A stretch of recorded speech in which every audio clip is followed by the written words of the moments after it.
everyone. Welcome to another author chat with the Pamunkey Regional Library. I'm Kate, and I am the Mechanicsville Branch Manager. And today we're trying for round 2 with our author chat with Kate, Quinn, and Heather Webb. So, girls, I'm going to do my best Joan Rivers, okay? Can we talk? Because honestly, as both of you know, I am just a groupie of yours, and I've read everything that you have each written. But let's go ahead and introduce you to some of the fans who are on tonight who just have never encountered you, don't know where you came from, are wondering what rock I updid to go ahead and find you. I know, like all the things, right? So, Kate, you are the New York Times and USA Today bestseller author of historical fiction, native of Southern California. You attended Boston University, and you have a bachelor's and master's degree in classical voice. So you've got 4 novels written from the Empress of Rome saga, 2 books in the Italian Renaissance, and then you shifted gears for the 20th century with your knockout, The Alice Network, followed quickly by The Huntress, The Rose Code, and now The Diamond Eye, which was released 2 weeks ago. So everyone, let's say hi to Kate. Hello, Kate. Hey there. Thank you for having me. My dear Heather Webb is the USA Today best-selling author of 7 historical novels. In 2015, Rodin's Lover was a Goodreads top pick. And in 2018, her collaborative work, The Last Christmas in Paris, won the Women's Fiction Writers Association Star Award. Also collaboration work, Meet Me in Monaco, was selected as a finalist for the 2020 Goldsberry RNA Award in the UK, as well as the 2019 Digital Book World's Fiction Prize. Mouthful. That's a mouthful. That's a mouthful. I'm so pleased to have you both. And really, you know, the best thing about you guys is that the historical, for those who don't know, the historical novel world is really small. So like everybody kind of knows everybody, and everybody crosses paths with someone in some way, shape, or form. And if you've ever read any of these authors, you'll see they support each other, they blurb each other, they promote each other's works, and it's really a family. And that's one of the things that that really touches me as a librarian, because if you love one, you're going to love the other, just simply because you guys all are so passionate about your work. And that is true. And I will say, like, I have friends that I literally, like, when we are figuring out our contracts coming up, like who has what deadline coming when, we'll literally hit each other up and be like, all right, I'm going to be in copy edits in March. So if you have the deadline in fall, you're going to be in copy edits in May. So, okay, we can stagger our copy editing nervous breakdowns this year, because it's really bad when we're both having breakdown at the same time. We literally stagger our breakdowns, you know, so that we can support each other appropriately when somebody is hanging by the fingernails from the deadline ledge. It's very important to have that IV of coffee going to every author that you know, right? It's like, here's another cup.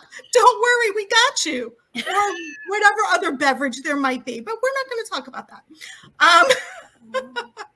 So we're going to just kind of go round robin with questions here. First things first, how did you all get started? Kate, why don't you go first?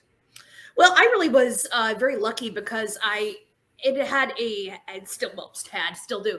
My mother used to work as a librarian. She's retired now, and her degree was in ancient and medieval history. So therefore, as a kid, you know, everybody else is getting fairy tales and watching the Disney Channel, and I'm getting stories from history and, you know, watching I, Claudius. So I naturally just gravitated toward the past very, you know, early.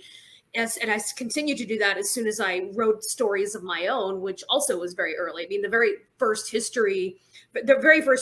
story I ever wrote, I was 7 years old, and it was all about the assassination of King Edward II, which is a story I'd read all about in my Kings and Queens of England paper doll book, which is a gift from my mom. So it all kind of went full circle from there, and I went to the past naturally when I started writing my own stories, and I never really showed any desire to leave it. Heather, talk to me.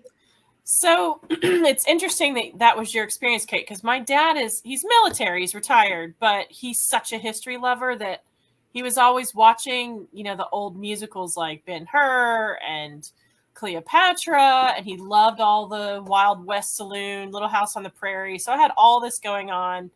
And he dragged us to every Civil War museum in the east, east of the Mississippi River. I'm pretty sure I've been to every single one of them, and at some point. And I even asked for one of those big gowns when I was 9 for Christmas because I had seen all of them on TV. So when I started to write, actually, I thought I would maybe be a young adult author because I was a high school teacher for a decade. And I love high school kids, and I still have that snarky voice in my head. And I thought I would, and I even worked on a few pages of one. And then it just, Josephine kept coming to me in a dream, and so I checked her out, and here we are. I can't, every time I think about writing something contemporary, I think, but it's kind of boring. Where's the world? I want this world, so here I am. Still doing historical fiction. And that's it. It's funny that you say that you needed to find the world, and you had a hard time shifting from, YA thought process where you thought you were going to be, and then into adult fiction. And, Kate and you both, you've done different time periods.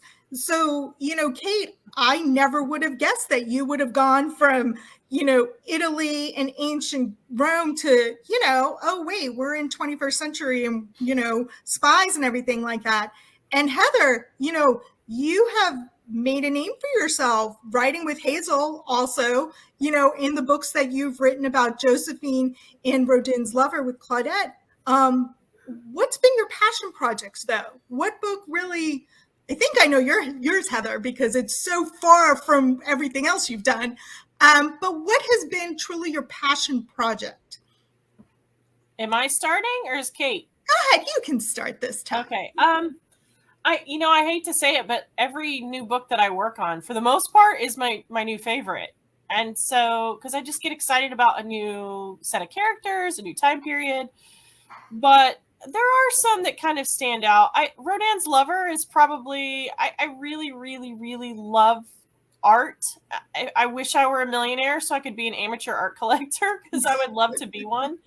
I love opera and I love musicals. So The Phantom's Apprentice had its own thing. And honestly, The Next Ship Home, which is what we're talking about tonight, sort of. Had to throw that in there. Don't worry, we'll get there. I absolutely loved working on this book. It brought me joy, even during like a really horrible time for everybody with COVID. I just really enjoyed working on it. So I don't know. I don't really know how to answer that. I love everything. It's like children. You can't make me pick which child I love most. On certain days, we probably could, though. Yeah. Kate, what about you? What's your passion project? Oh, no, I honestly think I agree. I don't tend to have a favorite book. I love them all equally, once I get past the point when they're on the shelf. I will say I usually have a least favorite book, and that's whichever one I'm being forced to go the 9th round of edits on. And that's when I hate the book with the fire of 1,000 suns, and I want to throw it in the fire and never speak of it again.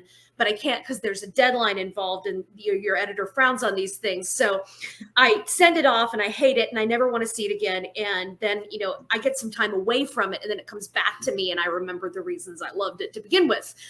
So that's usually where I am. And as far as this latest one, because I did the Diamond Eye, both the Rose Code, which is my last, and the Diamond Eye, which is my most recent, were my pandemic books. So I think there's something a little special there, just simply because it was tough doing this work during lockdown, during a pandemic, with all these other distractions we have. And I say that as somebody who was fortunate enough to have a life that changed relatively little during the pandemic. I did not, unlike Heather, have to be shepherding children through school and virtual classrooms, anything along those lines.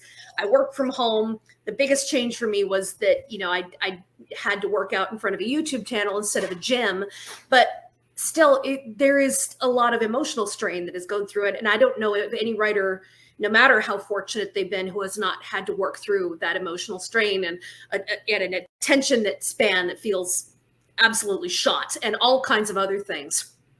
So both of those books were my pandemic books, and that's the reason why, with the Diamond Die especially, I ended up dedicating it to any writer, every writer who put a book down and out in the COVID-19 pandemic, and everybody really who has managed to create some kind of art during this lockdown, because it has been really tough.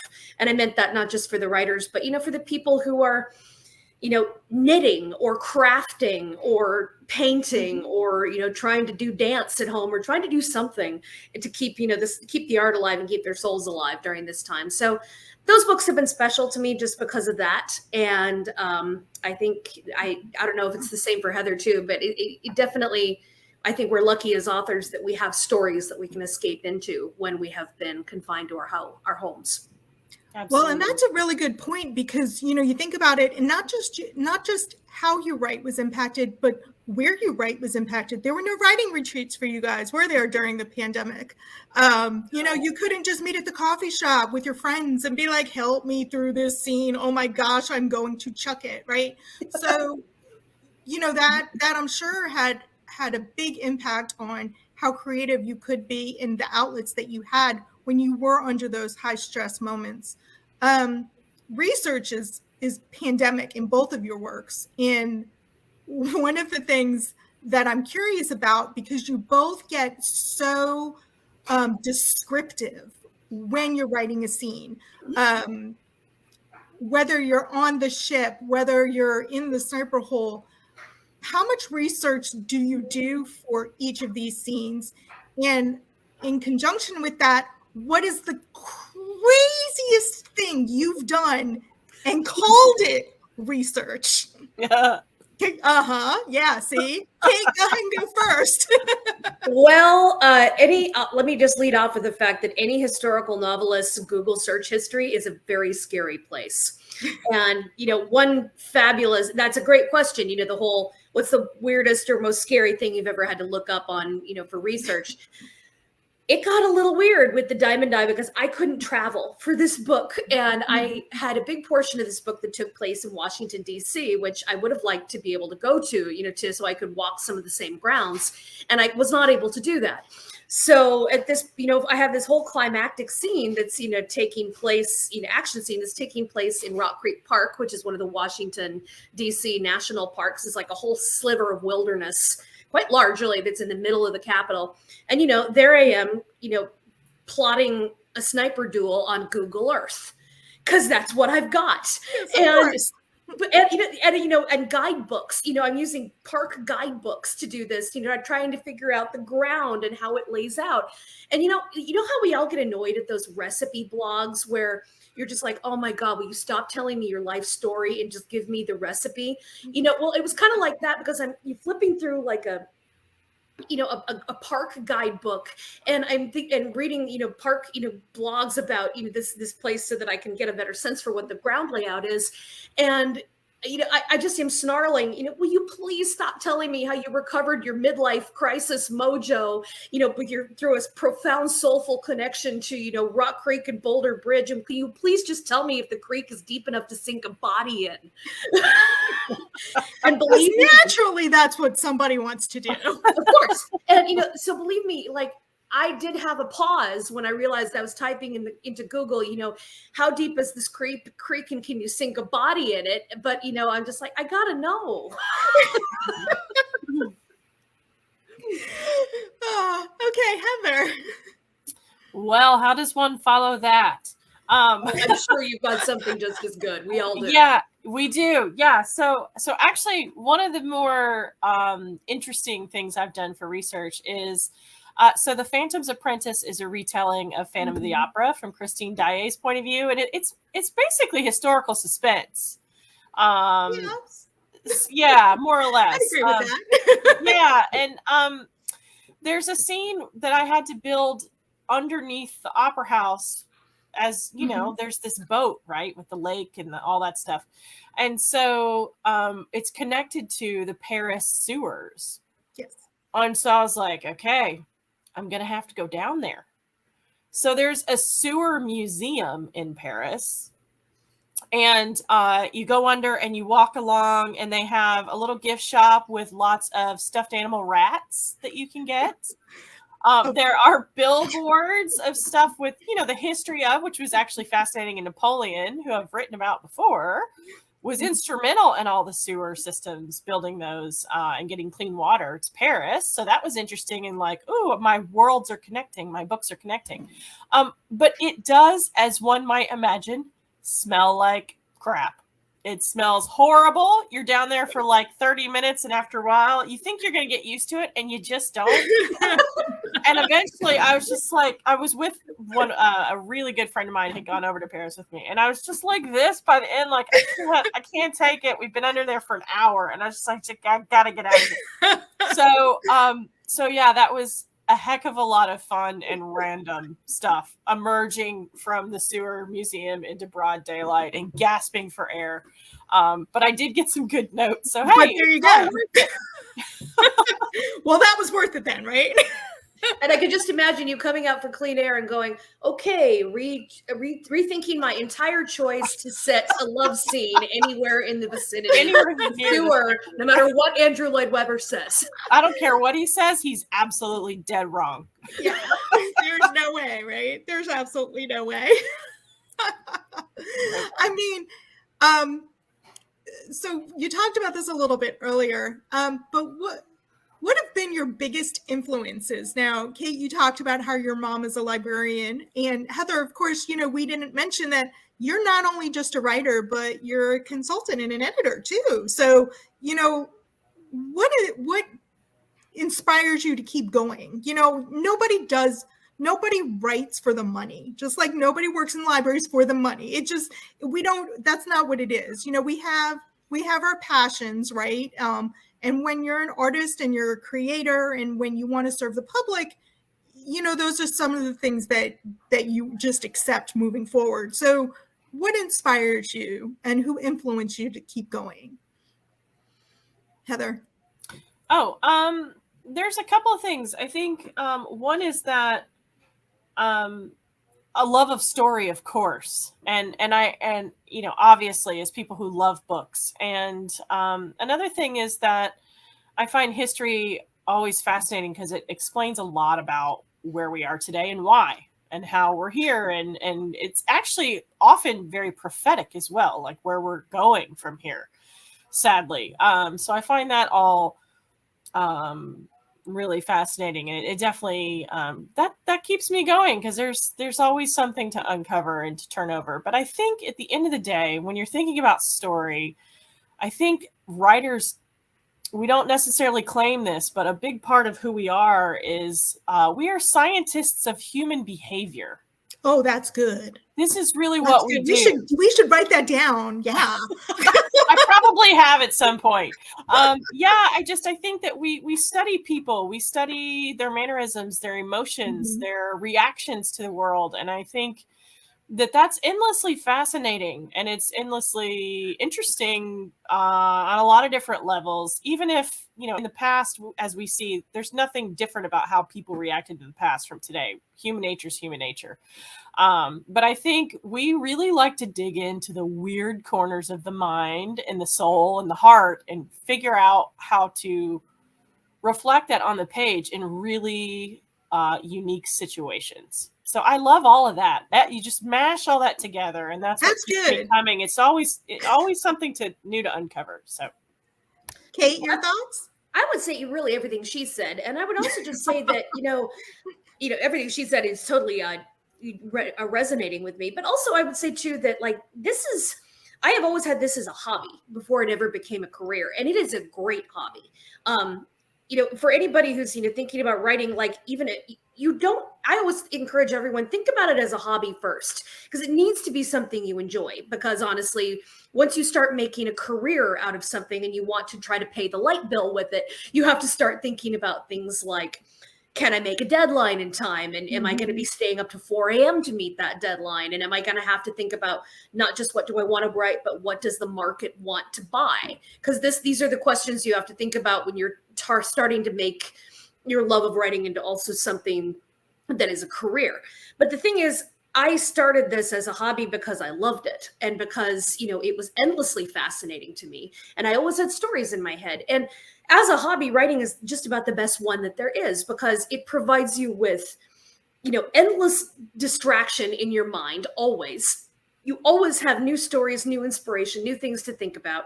It is a hobby that anyone could do regardless of your fitness level, unlike a bunch of different sports, regardless of your financial level, because you don't require expensive gear. All you need is a laptop or a computer or failing that, a notebook.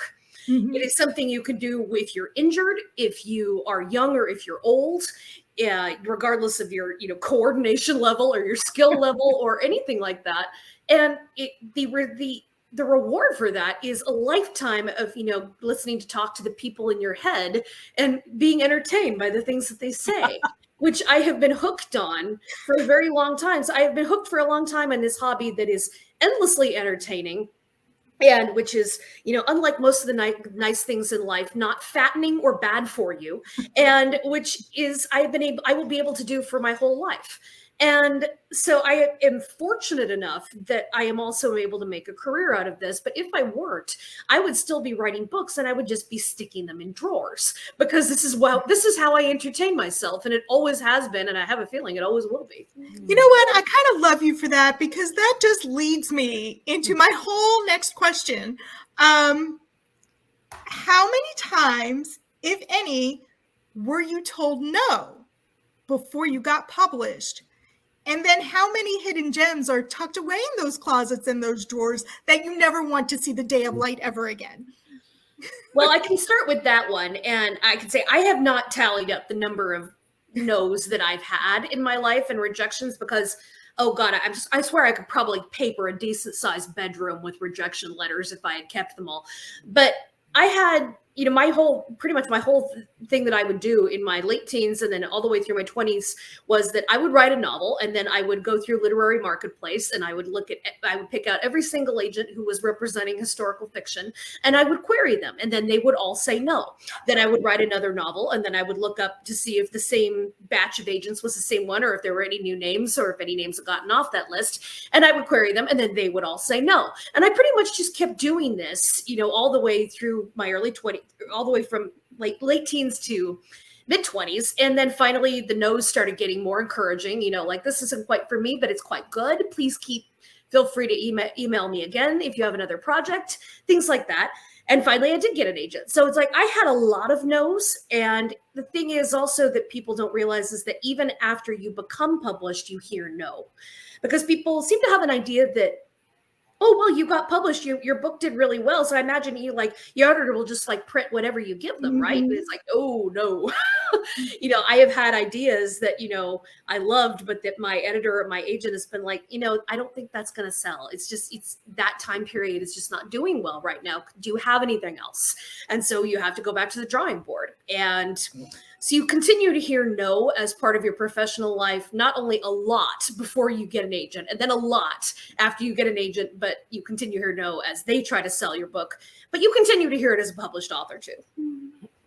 How about you, Heather? In fact, I would say it's harder to stay published than it is to get published. Because once you're in print, now they have sales numbers on you. And even if it has nothing to do with you, if you've written the best book you can, and it's a good book, it's the publisher's job to get you out there, to get you on the shelves, and then the reader's job to talk about it.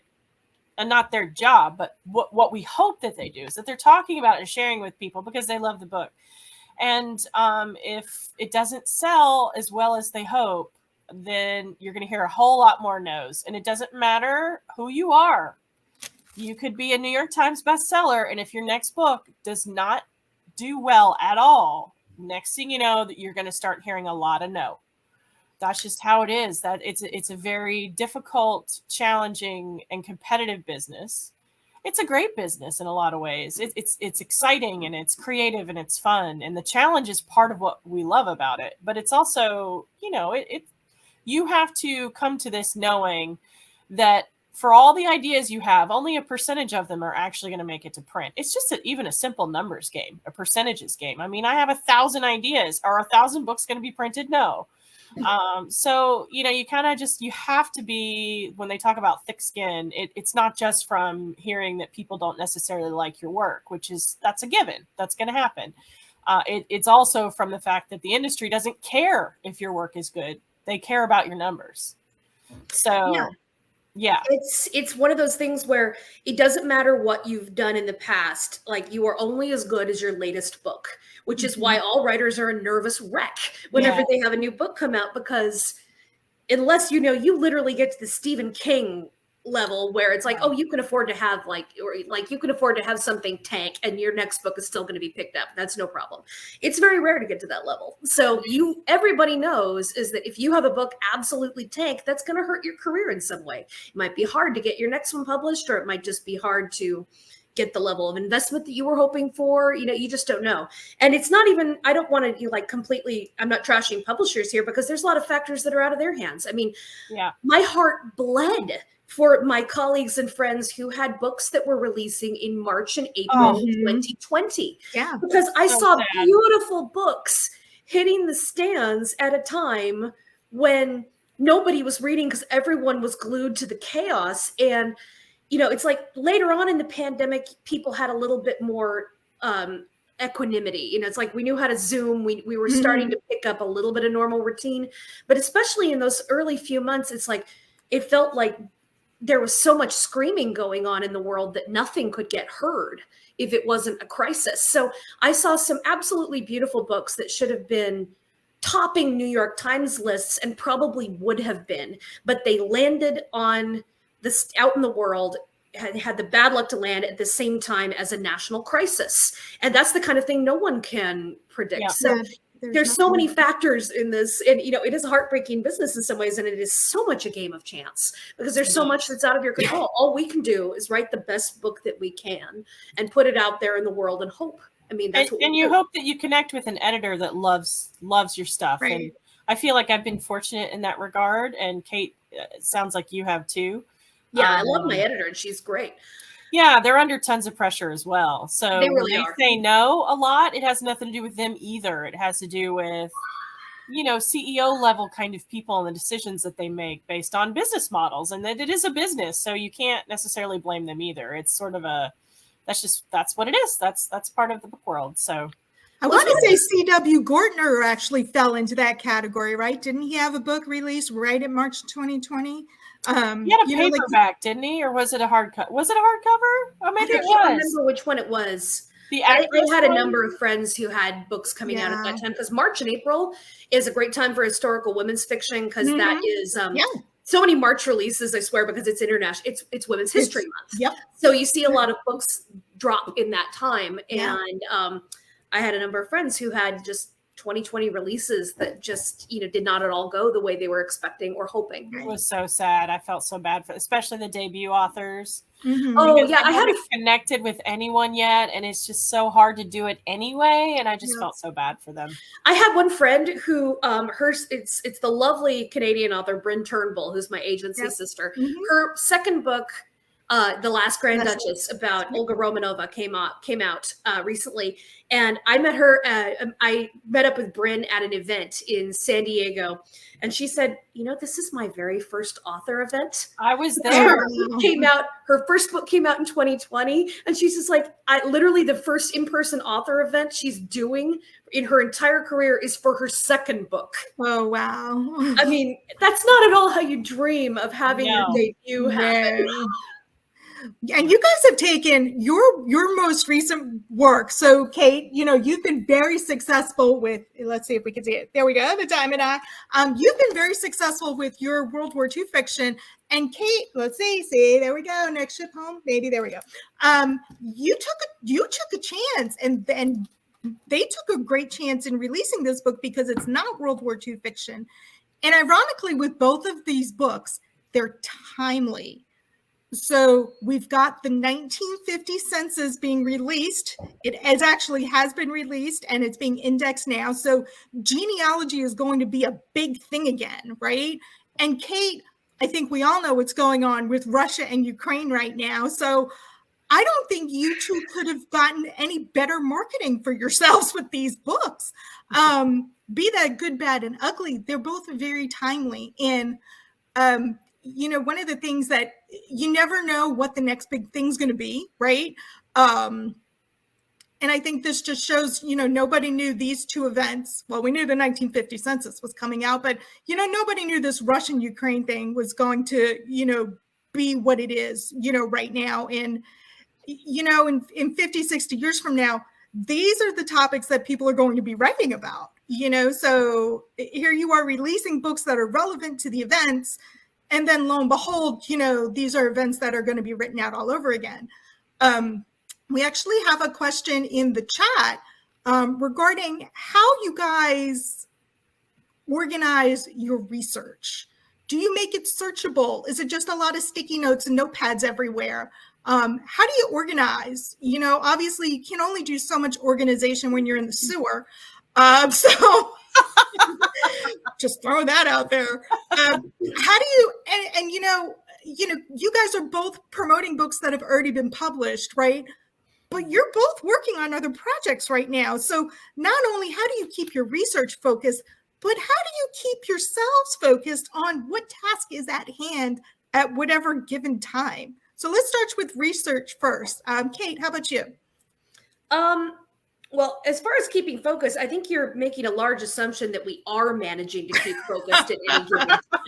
If you thinking that, well, that's true. I do follow your social media, so that's a whole nother thing.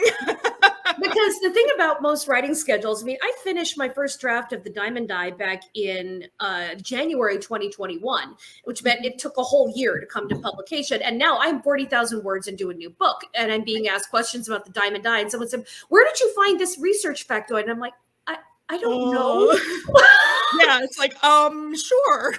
Somewhere it's on my shelf, but I don't know. And and there's the thing people are asking about this book, and I'm like, yeah, I'm sure I made some kind of decision about the character there, but really, wouldn't you rather hear about the other book, the one I'm working on now that you can't read for another year and a half? Okay, no, you probably don't want to hear about that. You're trying to unearth, what you were doing, creatively over a year ago, and also you're thinking about the fact that like you have the book you're currently working on, you have the one that you're actively promoting, you have maybe another one that you're actively editing, which is coming out before the one that you're working on.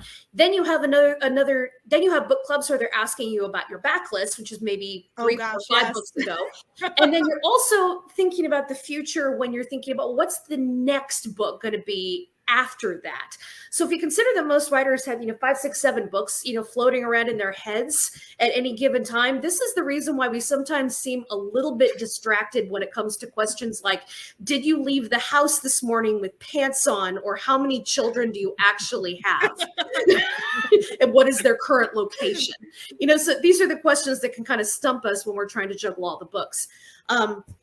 As far as the research goes, I like to buy inexpensive Amazon used copies of books if I can, because I like to underline and dog ear and like make excited little notes in the margin that say, use this, underline 3 times. And, libraries frown on that sort of thing. We do. So, yeah, we don't like that. That's exactly what I do too, Kate. Exactly. Yeah. So I tend to buy a lot of books if I can, if I can afford them. And then, sometimes, for the Diamond Die, for example, my baseline text was the fact that the heroine, since she was a real woman, she wrote her memoir later in life. So I had her words in her, like from her voice, literally from the horse's mouth, as it were. So that was really my baseline text, because really I had to see what she said about things first and foremost before I consulted anything else. But the book before that was The Rose Code, and I must have had something like 300 different books and podcasts and essays and all kinds of YouTube videos pulled up. So sometimes for that one especially, I got to the point where I'd be like, okay, I want to use this one particular anecdote. It's going to go right here. And then I look at my shelf of 200 books and I'm like, now, which one did I find that anecdote in? And that's the point where you can lose a whole day trying to find just that one thing that you underlined and you dog-eared and you wrote exclamation points next to it, but you didn't remember which book it actually came in. So that's how my research is done. It's not perhaps the most effective, but it's what I got. And I try to be more organized with every book that I write. I don't know how well I'm doing. Well, since you've made your first hardcover and, first New York Times bestselling list, I think what you're doing is working. What do you think, Heather? I'd say so. Yeah. I do something really similar. Lots of outlining, dog-eared stuff. I always buy more than I use too. Yep. I'll have a giant stack of books that I did not need to buy. Yeah. But as she says, grimacing that she's packing them right now. I know. Oh my God. But the thing is you just don't know which source is going to really do it. Sometimes it looks really great by the description. And then when you get it and you're reading through it, it's not really quite the info. It's good, but it's not the one that you're really going to go back to a lot. So you can't know that unless you have them in front of you. And I buy so many of them from used bookstores online. So it's not like something I could really go out and find in person very well. So there's that. I do a bit of a historical outline. It's very general. It's very general. I'll just do, important dates and any important events within those dates that I know I'm going to need to reference a lot and have to double check. Otherwise, I don't. Because, I could spend, years just working on the historical outline and never get to the writing. So I kind of cut off, I only let myself take about a month to 6 weeks of intense research. And then we're at what I call front loading. And then I dive into the writing. Oh my gosh, you two are brilliant. That's the next question. Hello. So Heather, you take about a month of hardcore, I'm researching and reading, nothing else. Kate, what about you? That's when on deadline, I have to say. When I'm not on deadline, I take my sweet time and I'll take months and months. But it's been a lot of years since I haven't been on deadline. So yeah. I tend to be a little bit more like Heather. I'll do a few, like maybe a couple months of, really deep diving, trying to find as much as I can about my period. Front loading is a good word for it because you're pouring everything in so that you know where you can start. And so you have a good enough grasp of the period that you can move confidently within this world without having to be looking up every single little thing. And, then after that, it's not that the research stops. It's just that you're only researching what is right in front of you. What do I need to get through this next 1,500 words? And that's it. And then, of course, you do more frantic rounds of researching when you're done, because that's when the fact checking is coming in. And that's when you wrote things like, insert historically accurate banquet menu here in brackets. And then now you have to go back and fill in that historically accurate banquet menu. Because your editor frowns on brackets. So the idea is that there's different stages of research, but the research really continues all through all stages of the book, all the way up to and including the moment when, it's like the very last time through first pass pages and you're thinking I can do one more round. I can do one more round. I can do it one more time. I know there's something wrong in there that's just waiting to trip me up. And that's when, generally one of your colleagues or your agent or possibly your spouse performs an intervention and has to tell you that, your deadline really is approaching too soon for that.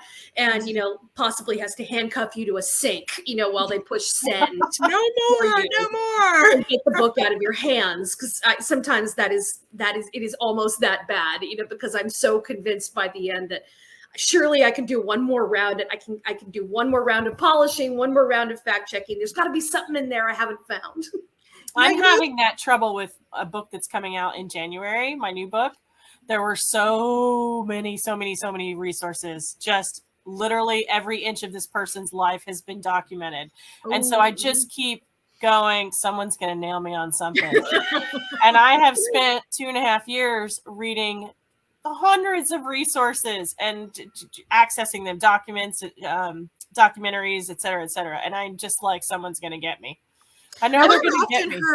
I've often heard that authors, when you write a historical novel, like you said, you have to outline important dates, important events, because really you can only massage those so far, right? How often do you find that you have to rein in your character? And what I mean by that is characters, from what I've heard other authors say, have a tendency to tell you what they want to do and not necessarily do what you need them or want them to do. So do you find that happens with some of your works? And if so, how do you kind of rein them in to do what you're telling them to do and not what they want to do? A lot of it depends on if it's a historically accurate person. If you're writing biographical fiction versus fictional characters, and I've written both. For the next ship home, they were both fictional. So I had a lot of room to explore and invent. And I love that. I actually prefer writing that way, I think, in the end. But biographical fiction has its own pluses too, and its own pieces of excitement. But reining those characters in that's way harder, because they are who they are. They were who they were, and when readers don't like who those people were or the decisions that they made, sometimes an author gets dinged for that. Like, why this person? I didn't like this book because this person was so, sassy or whatever it happens to be. And it's not like I can change their personality, right? And there are tricks to making them appear sympathetic, even if they're not likable. And that's something that authors learn in terms of craft, but we have to, it's like, oh, she's being such a bratigan. Give her a cat. If she rescues a cat from the cold, forget it. Everybody's gonna love her. Like, there's certain tricks that you have to use. I had a friend tell me that trick too. They're like, why do you think the Disney princesses always have an animal sidekick? Right. I was just like, yeah, okay, I get it. Give her a cat. Yeah, that explains a lot. Right? And so in any case, there's challenges for both, but I think it's probably more challenging in terms of character archetypes when you're writing a true to life person. Yeah, I would agree too. And really most of my characters that I have done have been either fictional or fictionalized, in which case I have a lot of leeway, which I do prefer. And, in that case, I can craft the kind of arc that I want them to have. But, with The Diamond Eye, it was much closer to straight biographical historical fiction than I have ever done before. And believe me, I have a renewed respect for anybody who does this on the regular, because there are times when you are sitting there wrestling with, like, how do I present this? Because you don't want to whitewash, you don't want to lie to readers, but at the same time you're like, how can I make this palatable? And for example, we were just talking about how there's the Ukraine-Russian conflict, which does in one sense make this book timely, but it also makes it difficult, because the fact is that during the time that I'm writing, that this history took place, Ukraine was part of Russia, not happily, but they were. And unfortunately, everything that I read in the words of my heroine, who was Ukrainian born, she had a Russian father who was a believer in the system, and he raised his daughter to be a believer in the system.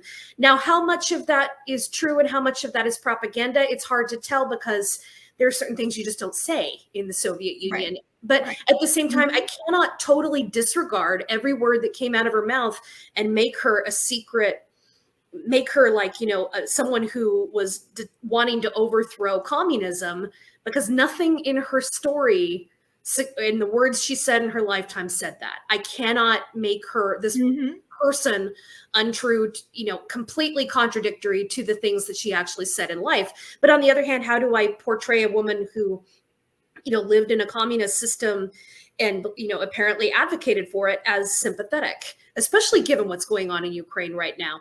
So really what it came down to was, it's like what I looked at, I stripped it down to the most basic conflict that it was, which was, for her, it was not about supporting this political system or that political system. It was about the fact that she was in Ukraine and her borders had been overrun by Germans. And this was a story of a woman who was faced with the choice of, we have an invader, and if the invasion is not pushed back, my son will grow up in the Hitler Youth learning how to Sig Heil. Right. And that, as a mother, is something I cannot comprehend or stand for. And I was like, okay, like the average audience, and especially one who is pro-Ukraine, is so many, as I certainly am right now, and have been ever since I've been earliest days of researching this. Rather than saying I'm asking you to root for someone who is in the Red Army, I'm saying, I'm asking you to root for someone who was put in the position of having to fight against an invasion that was pouring directly into her homeland. And that is a very different kind of fight. And in a way, it's a simpler kind of fight. So it's not that the politics aren't there, but I can make him more sympathetic, make her choice more sympathetic, because let's look at what the conflict is really about, which was it was an invasion. And once I focused on that, I was like, all right, this is something I can make a modern audience sympathize with. And we can talk about the complexities of, the politics in a different setting. But for her, it was just about an invasion. So that's the kind of decision you have to make, like not how to, because you want to work with the historical facts that you have, but at the same time, you want to be able to portray them in a way that your readers can understand a very complex situation as it's unfolding, when your characters have no idea what is going to happen in the future, and we do. I had the same thing with The Next Ship Home. I've got an immigrant who comes through Ellis Island as a main character, and then I have a young woman who works at Ellis Island. And I did this purposefully so that you had two sort of opposing views almost. And the woman who comes to work there has been raised to really despise immigrants. Yep. And they have overrun her neighborhood, right? Flooded in and made it a crowded, dirty, dangerous place to live. And so she has these preconceived notions. And, talking about characters acting the way you don't necessarily want them to, when I first wrote her, my first couple of drafts, she was too nice. And I said, this isn't even accurate. This isn't how she would view working at Ellis Island. And I had to go and rewrite those parts. And it was difficult to be like, this, I have to make her realistic and show her learned prejudices. And this will give her a lot of room to grow by the end of the book. Well, and that's like, I think both of you really are very successful. You don't necessarily care if the reader likes the characters. Your writing is such that we can empathize with their situation. We don't have to like or dislike them. It's just a matter of you're getting their story out, right? And you're allowing us to form our own opinions just based on the world that you create and the descriptions that you utilized for these characters and how they develop. One of the things that always intrigues me the most is that I'm not actively in book clubs for the very reason that I read books so quickly, and I can't be bothered with having timely conversations and in-depth discussion about just a said book from like 3 years ago. It just can't happen. But the amount of work that has to go into the reading group guides, tell me, who writes those questions? Is it you guys? Is it your editor? Who has the time to dissect the books to such a degree that there's like 5 pages or more of reading group guide questions? Really? I usually write them. No. Kate, do you? I write most of that stuff. I write most of it myself. It's not that hard because you've had to do the work in the book, so it's like you can dash the questions off. But I will say, it's like, and if we have book clubs who want to contradict me, I'm happy to hear it. But I'm not sure how many book clubs actually use the questions, because every time I've seen a book club use questions, like they do the first 2 or 3, and then they veer off wildly in some other direction where the conversation takes them. And I think that's fine. Any book club should be talking about the things that interest them and be willing to follow that discussion where it goes. So I like doing them because it's like, if it's a way to like give the discussion some structure, that's cool. But on the other hand, I never feel like there's no English exam for your book, and you shouldn't feel there's like a test at the end. I actually belong to an in-person book club that I love. They've become really good friends, and there's 13 of us. And so it's a good size, and we very often use the book club questions, and we also print off any sort of national review, like articles and reviews. And we have one woman who always does that, and so she always comes, like she's almost like the secretary. She comes with all that stuff and kind of keeps us on track. But we do veer off. There is wine usually that's been had, and so As any good book club should have. I'm sorry, it is what it is. And good food, yeah. So we're talking and eating and stuff, but we definitely go through the questions. Maybe not all of them, but a good portion of them. Well, that's good, because we do. You and I do put the work in on those questions. It's nice to know they're being used. Yeah, and I don't know how many you actually do, but I can tell you mine does. Oh my gosh, I can't with you two. You're so productive. Like you look at the list of your books, and it's almost like every year you guys are putting something out. And again, it's just amazing to me that you can stay so on task. Michelle Marcus just made a comment. Wine and books go well together. Yes, they do, Michelle. Have you reached your professional goals? I don't think anybody does, because as soon as you reach a milestone, you have another one that you want to hit. Yeah, it's a shifting target always. It always is a shifting target. USA Today bestseller list was definitely one. Winning an award is definitely one. I've done those things. I would like to hit the New York Times list. I would like to have a book option for film and then be produced and filmed. I mean, there's lots of lists. I'd love to write for a show. I'd be a showrunner. I think that'd be awesome. It'd be really fun.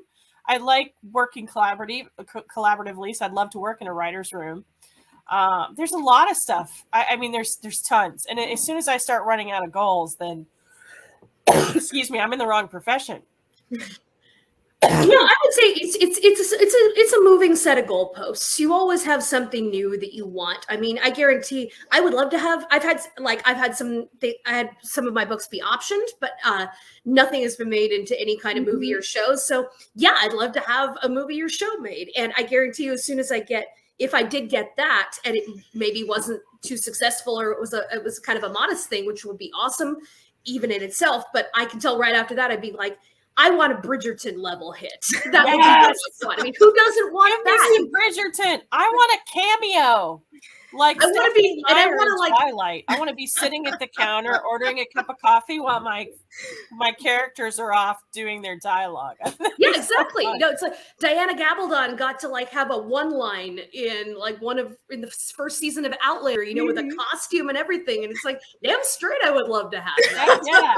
So it's always a moving set of goalposts, and I think the key is it's okay if the goalposts move. Just make sure that you're finding contentment with wherever you are, and you're not getting eaten up with envy by the people who are further along the line. I mean, we can, say God, I want a Bridgerton level hit, but that doesn't mean I'm any less, thrilled that, there is a writer who did get a Bridgerton level hit, and that there is, romance novels being made into big Netflix shows now, and hopefully there will be more. And I'd love to see that for other people too. So it comes about, you want to make sure that you're happy for other people in the business when they're hitting milestones that you haven't hit yet. Because I tend to think, really a rising tide does float all the boats. And the more of us do better, the more readers everybody is going to have overall. So I agree. It all comes down to you're always going to want more for yourself, but also we want to be. And so much of it is luck too. If you've written a great book, and the publisher just decides this is a book we're gonna feature, we're gonna push it. Things may not still go that well, but they might do really, really well. And so, there's the whole 1 minute you're up, 1 minute you're down is so true, I think, in the acting world and in publishing. And so you just kind of have to be happy as much as you can for your colleagues and help support them, and know that they had a good dose of luck, but that doesn't mean that it's going to be easy sailing for them always, or that it ever has been. Really, there's so much that goes on that we don't post anywhere because it's not professional. We talk about it amongst ourselves offline, and when we meet in person and all that, but you just don't know what's going on behind the scenes. So I think it is good to put on a happy face and be happy for your colleagues. I mean, I truly like to see people succeed. I really do. Yeah, I remember reading it talk about random, but Charlene Harris, who did the True Blood series, her books were, doing nicely, but they were not big bombshell hits. And then Alan Ball goes to his dentist and picks up a copy of the first one in the waiting room while he's waiting to have a canal, root canal or something. By the time he's done, he's I got to produce this. And suddenly, bam, huge HBO show. So it's you can't like, you can't make that happen. You can't make that happen. I mean, Yeah. listen, I don't know, you're stalking where all your favorite showrunners get their crowns done, for their teeth. But other than that, and even then, it's no guarantee. So, it comes down to a lot in this business is luck. And you're so right about the roller coaster, Heather, because everything is up and down. And anybody who thinks that like a career is a steady progression toward the top, like if you hit one thing, that automatically means you're going to hit the next milestone. It doesn't. Not at all. It really doesn't. Which is why everybody I know, every writer I know, is always hustling, always working, and always trying to, do their damnedest to make sure that next milestone gets hit, because they know it's not a guarantee. And you guys really do. We talked about it a little bit. You guys all support one another. And, with that being said, you're asked to do a lot of blurbs, right? Like read each other's work, give me a cover quote, all of those types of things. So what are you guys actually reading for leisure right now? So I just started, I wish it was up here. It's downstairs because I've had insomnia off and on because building a house, that'll cause a few details. Things. It's called All Together Now by Matt Norman. And it came out, I think during COVID, at least a year ago, maybe 2 years ago. It's not something I would normally pick up, but I'm in an author group with Matt, and he's hilarious. He's got a great voice. So I was like, I'm going to buy this book. I cannot stop laughing. In the middle of the night, I'm giggling. And so I'm totally loving it. So I'm reading that. And I just downloaded Greer McAllister's Scorpica, you're gonna love it. Yes. Fantasy with the matriarchal, like female Game of Thrones. For those of you who are listening who don't know the book, I just downloaded that in audio. I haven't started it yet, and I also just got Kate's book too, The Diamond Eye. So that one's a little iffy for me. I don't know. Go with Scorpica first. It's better. But no, I've been reading a lot too. I just read for just something that you probably have seen out now. It's Bonnie Garmas's Lessons in Chemistry, which is hilarious. I was laughing like every other paragraph, but it's also very touching and very moving women's fiction. I've just read Jesse Q. Sutanto's Four Aunties and a Wedding, which came out the same day. It's a sequel to Dial A for Aunties. I love that. I just read a really good debut for a cover quote, which is Aaron Lidikin's The Memory Keeper of Kiev, which is about specifically the what they call the Holodomor, which is the Stalin-induced famine in the 30s in Ukraine. And I think that is going to be, it should be a big hit because it's a piece of Ukrainian history that we need to know. It has huge repercussions even into what's happening today. So that's actually sitting in my inbox to blurb right now, Kate. It's really good. You're going to cry, but it's really good. Okay. So these are some of the ones that I've been reading, and I blurb a lot just because it is the way we have to give back. And it's what we can do to help support new writers and to support our colleagues as well. But at the same time, I'm sure Heather's had to say no as well. You have to say no sometimes. So you can't read everything. It's hard to say no too. I hate turning people away. But at the same time, we have to draw some boundaries around our free time at some point, or else you're never going to have a chance to read or to just relax on your own, or, get your house built. Yeah, exactly. Who needs a house anyway? Get my children to track and baseball and back. Not forget them out there on the field. So one last thing, we advertised this, that we might share some secrets or two at the end. We're closing on about an hour. I will leave it up to you ladies as to which secret you would like to share. Now I know what the attendees would like you to share. They want to know what you're working on next, but I'm going to give you the option because I'm just that type of girl. I'm going to give you the option about what you're going to share. But if you don't answer the question that, I want you to answer, then I'll ask you directly. So, Heather, why don't you go ahead and go first? Okay. I actually haven't officially announced this because I've been waiting for permission, although I signed this contract ages ago, and the book is finished, and they're working on the cover right now. So it's called Strangers in the Night, and it is a novel of Frank Sinatra and Ava Gardner and their tragic and extremely wild love affair. Wild is the key word. They were Nacho. Could it be anything else? nuts. They were absolutely nuts. We were talking about those characters that you can't make them do what you want them to do. These characters are like, we have our own minds.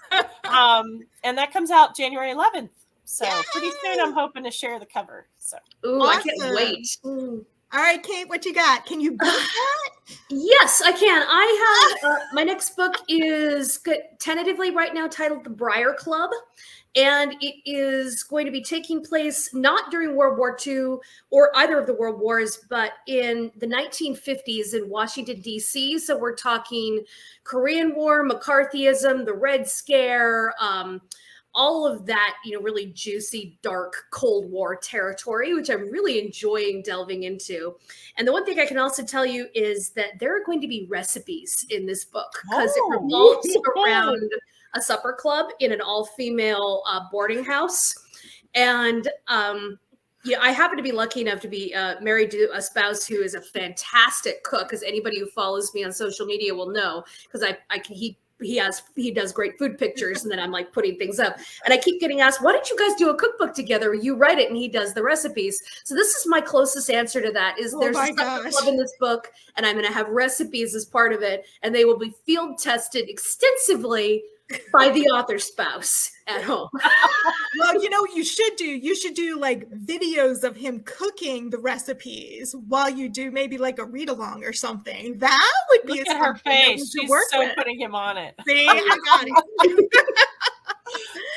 it. I'm so grateful for both of you ladies. I know that the world is almost zoomed out, but I feel like the virtual events have really been able to expand your reach as far as your connection with readers.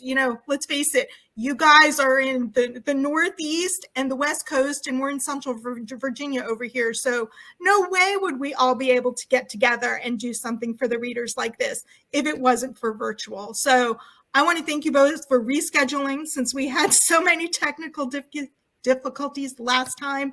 I look forward to reading your next works because I just gobble as fast as you put them out. That's how quickly I read them, usually within a day or two. So, and I know I'm not the only one. So congratulations on your huge successes. Keep writing because we love them and we never want to see you guys stop. So thank you so much, guys. We appreciate you. Everyone else, thank you so much for having us, and big wave to everybody who's watching. I see a lot of friendly and familiar faces and book lovers out there. We have a lot of repeats, and then for everyone else, Pamunkey Regional Library will actually be hosting Greer McAllister in the next few weeks to talk about that latest work, Scorpica. So go ahead, head to the library, check out all of the wonderful materials written by all of these fantastic authors, and catch us on our next Chat. So thanks again. Have a good night. Bye.